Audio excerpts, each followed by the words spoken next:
Corey Barker here. Got a really cool trick for using the warp tool here inside of Illustrator to create a very interesting effect.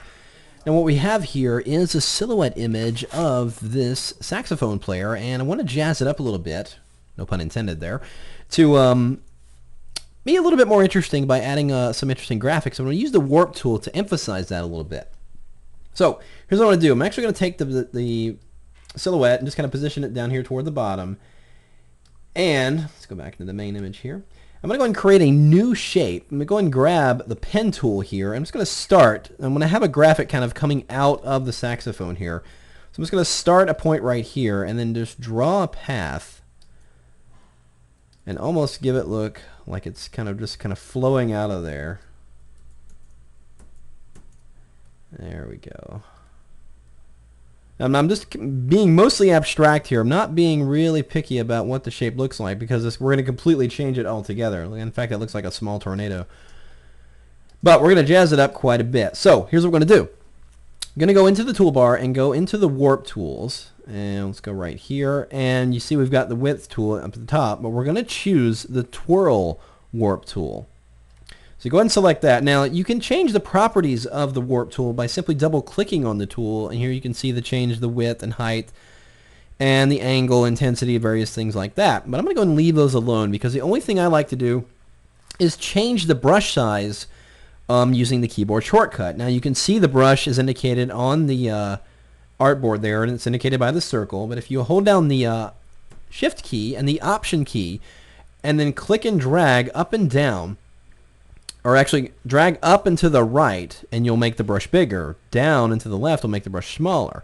Now if you release the mouse and just hold down the Option key or the Alt key if you're on Windows, you can change the brush's size disproportionately. You can see I can give it an odd angle or an odd size. But I'm going to go ahead and keep it at the actual dimensions here, like right about here. And what you can do, in fact I'm going to go ahead and change the color of both of these graphics real quick to something a little bit more like this. There we go. So what I'm going to do with that warp tool is you can just click on a graphic and hold in your position, and it will continue to twirl that graphic and over until you get something like that. Now what I've discovered with this warp tool is something very interesting, is that if you click and drag as you're using this warp tool, you'll get some very interesting results. In fact, if I just go in here, I'm going to start off with a couple of static twirls here. I'm just going to go and do a couple like that. Maybe one like over here. But now if you go, like I said, click and drag the mouse, you'll actually get a very interesting effect like this. And it's actually gathering the twirling that you're doing and then twirling that in a sense. So I'm going to take this and just kind of knock that down there. We'll add another effect here. So this is very interesting stuff. Now, of course, when you're twirling, by default, when you click and twirl it, is going to go counterclockwise every time.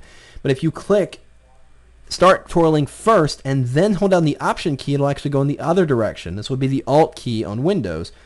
So you have to click and start twirling first, though. You can't hold down the Option key and drag. It assumes you're going to want to change the brush size.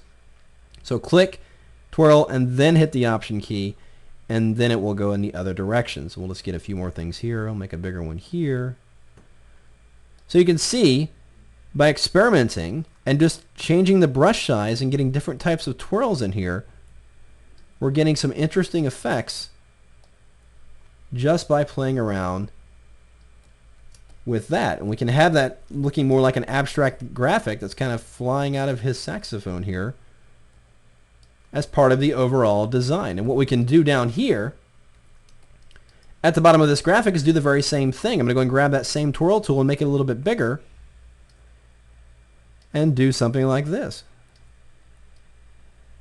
and get a very interesting result there. So I'm just going to do a couple of twirls there, but you think you get the idea, is that we just started with simple shapes and then twirled them using that warp tool, that simple warp tool, to do various effects. Now I can do go ahead and select it. If I want to change the color, I can just select the whole graphic and change it and get a very interesting result just by changing the color of it. So just having a lot of fun with the twirling and warp tools. In fact, experiment with them all. In fact, you can go in here and just tear off the warp tools. If I just click on that bar, it'll actually detach it, and you've got all these different warp tools you can experiment with. Like if I want to do a burst here, maybe in this effect right here, we can go here and go whoop and get some interesting types of things that we probably would have never thought of playing around with initially, but by just experimenting with different shapes and see what kind of results they get. Oftentimes you might get something that's completely, off the wall and you're like, I don't want that, but then you just undo it. And ultimately you get something really interesting, just like you're looking at here. So simple experimentation with basic shapes using that warp tool here inside Illustrator.